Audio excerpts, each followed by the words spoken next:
y'all, Farmer Dre back at it. I want to thank everybody for stopping by. If you haven't already, go ahead and hit that subscribe button. Go ahead and smash that like button if you guys enjoyed today's video.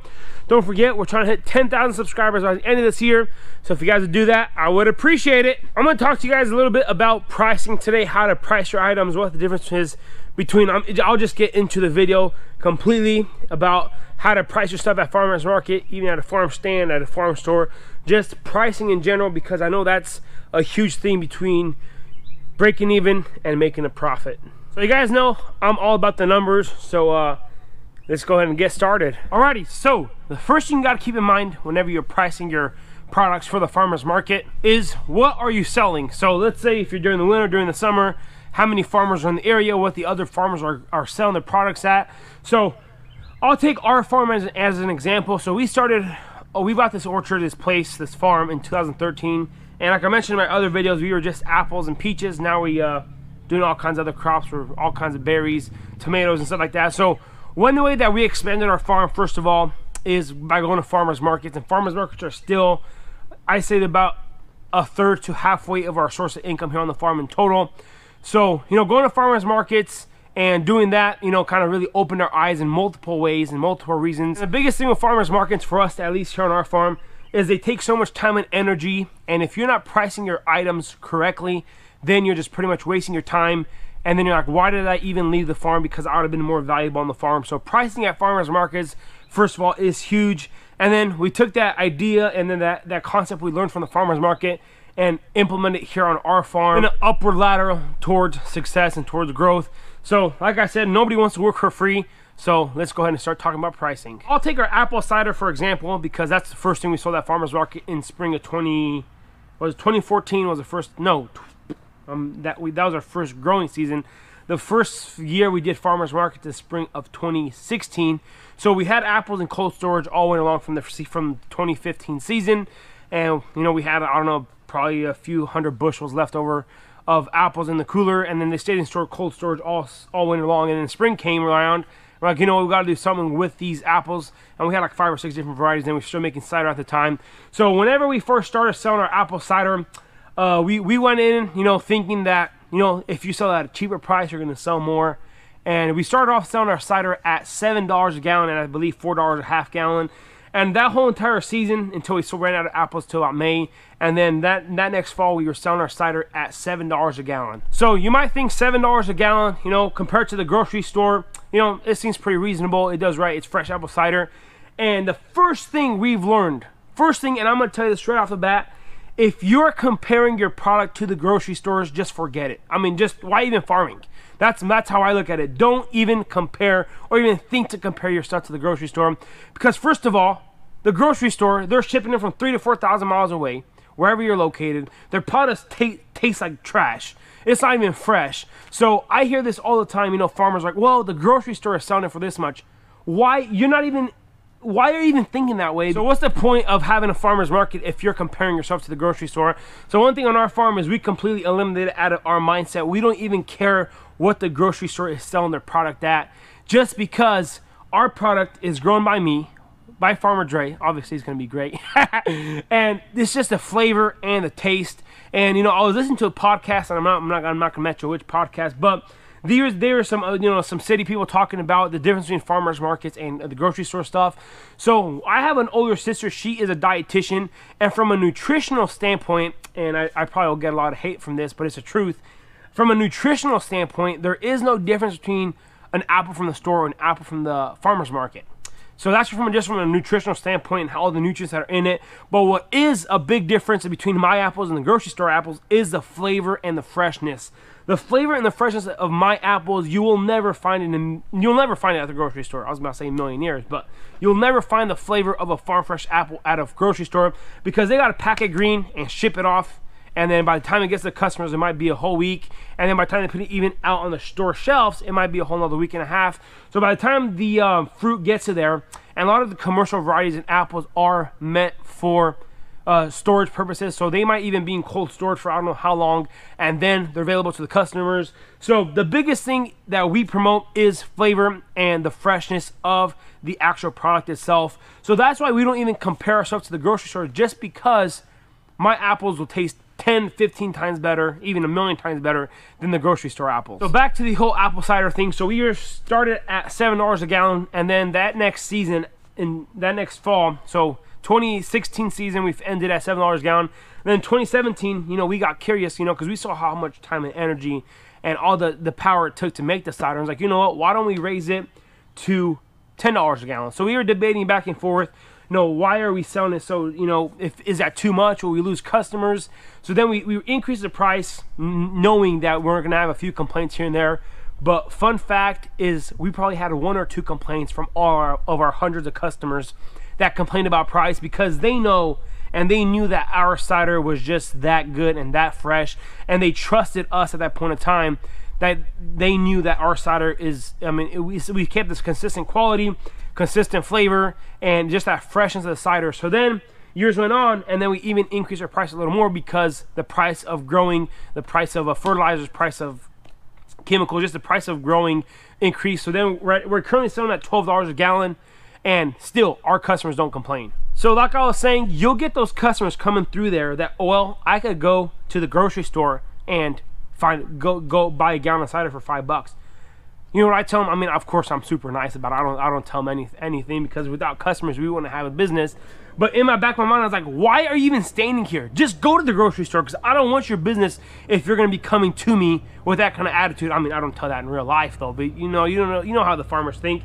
So, you know, I'm all polite. I was like, okay, great, you know, just, you know, if my price is $12 a gallon, if you don't like it, well, just continue shopping on, and you have a great day. You know, just real polite, real nice. You know, like I said, without customers we don't have a business. So you'll get those customers that come through there, but all you got to do is just hook your customers onto your product.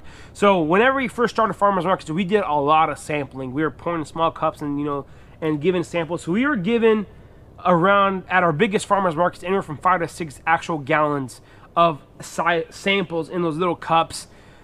And that's how we got our customers hooked to our cider, because, you know, you give them a free sample, they try it, wow, this is good, they buy their first quart, they buy their first half gallon, and then they're customers for life, because then they look at your price and they're contemplating, well, is this cider even worth it? So then they take your cider and buy a jug from the store, and they compare the two, and the stores taste like trash and yours tastes so much better. So that's how you hook your customers on to your product. Because whenever I talk to other farmers and stuff, this is the biggest thing they tell me is, man, how can I sell my product at a certain price?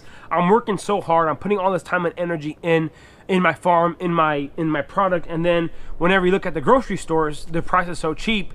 And I tell them, you know, don't even mind the grocery, act like they're not even there, because your customers are gonna follow you. So like I said, this applies to our farm and our farm only. There's, you know, I'm not speaking for all you guys, I'm just telling you guys what we do here on our farm. So don't feel like, you know, you should take information from my video. I mean, obviously you got to try it out and see how it goes, but this is our mindset here on the farm.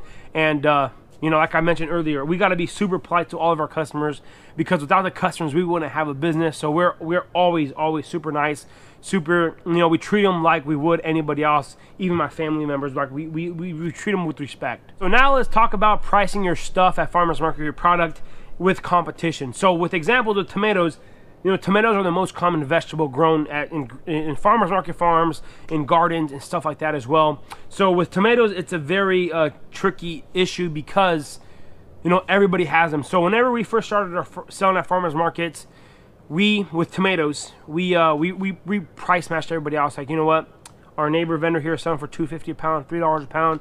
We should do the same thing. So we did that for a long time, for what, 2 seasons. And no, we did that for 1 season. Thinking back, we haven't been growing tomatoes for too long. Now I'm going into my 4th season of growing tomatoes. So, you know, looking at the price, and, you know, price matching same. So everybody at farmers pretty much had the same price, minus quarter here, quarter there. So then we realized that if you're the first person at farmers market with that product, with tomatoes, then you're gonna get all those first customers. And like I mentioned, this apple cider, you're pretty much kind of giving like a free sample. So the instant you get them hooked on your product, they're gonna follow you the entire season. So that's why we push so hard to get early tomatoes, because if we could have tomatoes the first week of May, those customers will buy tomatoes from us the entire month of May before anybody else at the farmers market will have tomatoes. And then they're gonna, you know, you get some customers that, you know, they're loyal to other farmers, so that's just part of it.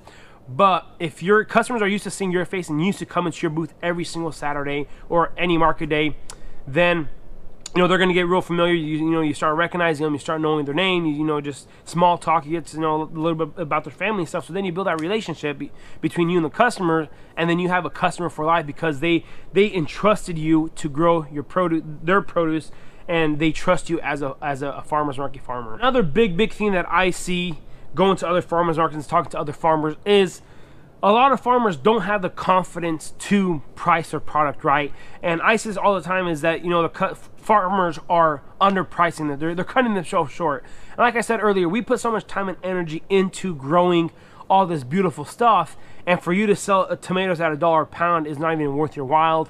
And same thing applies with lettuces, greens, I mean all kinds of stuff. Is we put all this time and energy, and if you're not making that return on investment, we're just pretty much wasting our time. Not to sound money hungry or anything else, but if we're in this business, we got to be able to pay our bills. We got to be able to pay employees. We got to be able to survive, make a living off it. And everybody, most of the farmers that I talk to are full-time farmers. So, if they're cutting themselves short, they're just pretty much shooting themselves in the foot, because you're not getting the most out of your product as possible. So like with our tomatoes now on our farm, in May, we're selling them for $3.75 a pound, just because we are one of the first farmers at farmers market with tomatoes. And with that, all my time and energy spent in wood, propane, all my time and energy of getting those early tomatoes, it's a lot of hard work. I'm not gonna lie. I worked 4 to 5 months in the spring. We started in the middle of December, and by the first week of May, I worked for entire 5 months, 6 months for free without seeing the paycheck. So then whenever we start selling the produce and tomatoes, then it's got to be worth their while. And a lot of the times, farmers don't take in consideration their labor. I mean, I don't take in consideration my labor, because to pay myself, I'm really expensive. So a lot of times we don't do that. But if you start thinking about that and like, what, I gotta pay myself, I gotta make it worth my while, because if it's not working out for me, I might as well just go get a job somewhere else and just forget about it. So that's the biggest thing that I see, is farmers are always cutting themselves short. So, try something out. A lot of customers, they're reasonable. And if you explain to them, price of seed went up, this and that went up, price of living goes up. So don't be afraid to charge the right price for your product. And like I mentioned, every farmer's market is different. Every farm store is different. And with our farm store here on the farm, even with the you-pick apples and stuff, we started off dirt cheap, and then we're slowly increasing, because we came to that realization and the conclusion that we shouldn't even compare our produce to the farmer's market, because the instant you do that, you already lost the game. And to be honest, a lot of customers, they come to the farmer's markets thinking that they could get a better deal. They could buy stuff a little cheaper than at the grocery store. So for those kind of customers, you're always going to have the complainers, the haters that think you're a little too high for their product. But like I said, you got to make it worth your while. And if someone has to charge, $4 to $5 a head of lettuce to make it worth your while, charge it. People will come to you. That saying, build it and they will come. Same thing with this. The instant you start, having a really good product, a really flavorful product, then you will be able to sell it. Strawberries in here, you guys know about the middle of April, we'll have hundreds and thousands, not even hundreds, thousands of strawberries in here. So the way I'm already thinking, planning it out, I think we're going to sell these, quite a bit more than the field strawberries, just because you got to pay for the infrastructure, all the time and energy. So in the field, we'll probably be selling the U-pick at $3.50, $3.75 a pound. And at farmer's market, if you're selling the quart containers, right now we're at $7 a quart. With these in here, will probably be $8 to $10 a quart of fresh strawberries. And like I said, whenever you hear those kind of numbers on the strawberries, you might think like, wow, that's super expensive. But then again, you put a strawberry from the grocery store and a strawberry from my high tunnels that I grow, and just the flavor is phenomenal in here. I mean, anything farm fresh, the flavor just, it's crazy. Phenomenal flavor, and the customer starts trusting you. And all you gotta do is sell them that first container, sell them that first pint of strawberries, sell them that first tomato, sell them that first head of lettuce, sell them that first pint of apple cider, and then they get hooked on that flavor. And there you go. It's just a downhill slide from there. Money starts pouring in. You see your investment getting paid off. It's worth your while. So like I said, we already are working so hard. Why not make it worth our while? So that's my 2 cents of knowledge of pricing at farmers market. And like I mentioned, you got to do your market research beforehand. You got to know what your market's selling the product at. You know, we go to about 10 different farmers markets during the summer, and at every single farmers markets, there's a different clientele. Know what your product is worth, first of all, and then like at farmers markets north of here, it's, you know, you got those country towns, so you can't charge as much as you do like in the bigger cities that we're in here. So, you know, it's just different farmers markets, different areas, different, you know, household incomes and stuff. You know, it's just a different areas, like I mentioned. So do your market research, know what your product is, and don't be scared to charge. You know, if you're thinking of selling your tomatoes at $2 a pound, try $3 a pound. And then you're gonna realize that, you know what, I'm really happy that I charged $3 a pound for my tomatoes, just because you're gonna sell those tomatoes. I guarantee if you grow the right variety, grow them fresh, they got phenomenal flavor, you're gonna sell them. So, a little strawberry update here. I'm gonna go ahead and show you guys these Monterey's. They have been growing. So, like I mentioned, I never grew day neutral varieties, so I'm gonna have to try these out before I start selling to the customers. So we got one strawberry there that is ripening there. Then we have another Albion down there in the corner that I showed you guys in the last video. Then we also have these Chandlers, which have been growing super well. Then the Roccos over there, and the rest of these are Chandlers. So I'm excited about growing these strawberries and see how, whenever these strawberries will be done for, we'll pull them out and then plant our tomato crop in here and have tomatoes till about frost. So yeah, everything is looking good. So this is gonna be pretty much it for today. If you guys haven't already, go ahead and hit that subscribe button, go ahead and smash that like button if you guys enjoyed today's video. Like I said earlier, you know, do your research, know what you're selling at, and don't be scared to charge a premium price for your product. So with this everything being said, I want to thank everybody for stopping by. Go and hit that notification icon, and don't forget, I'm coming to you guys every single day until I hit 10K. So thanks for watching us at this point. You guys have a good day, and we'll see you in the next one.